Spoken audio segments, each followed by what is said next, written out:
Mfalme akawaita akina Danieli, akawaambia, kazi mnakopa mimi, vyeo mnakopa mimi, mnanitania. Danieli ana kibali, hakuogopa gharama. Mwambie jirani yako, ukiwa na kibali usiogope gharama. Mwambie tena jirani yako, ukiwa na kibali usiogope gharama. Sema kwa sauti, ukiwa na kibali usiogope nini jamani?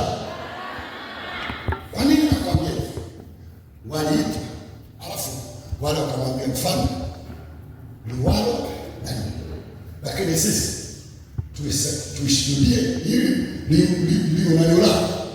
Sisi hatuwezi, tuko tayari kufa, tuko tayari kufanyiwa chochote, lakini sio sisi kuishuhudia sanamu yako. Biblia inatuambia mfalme akasirika, akawaambia watupe kwenye tanuru la moto. Danieli akamwambia, sio moto, kama kufa tufe na kama kutokufa tu, lakini tunachojua Mungu tunayemtumikia atatuokoa katika tanuru la nini jamani? Sikiliza, ukiwa na kibali, hata kama utapita kwenye moto, Mungu atakuokoa. Ukiwa na kibali, hata kama utaambiwa ndoa yako itakufa, mwenye kibali hapo ndoa itasimama tena.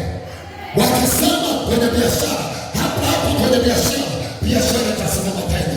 Kwenye kibali huna amani kwenye familia, kwa sababu ya kibali hapo watapata amani katika jina la Yesu.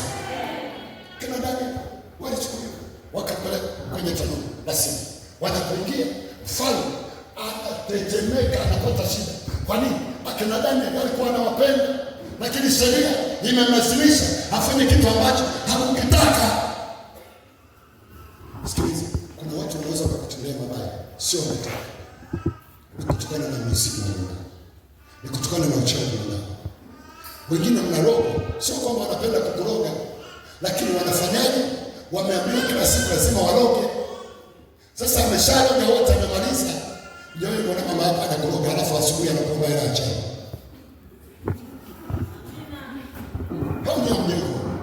Yaani jirani usiku kazunguka pale mchani wako, na kasuru anakuomba hela ya juisi. Mtoto wangu anauma, wakati usiku anataka kukaa, amepigwa na malaika, anakwambia mgongo unanikaba, naomba dawa ya kuchua. Wewe unakuja kwangu. Alafu hivyo wazuri sasa. Pole mpeni, Mungu atakusaidia. Usiku umempa kipigo, alafu unamwambia tena pole nini?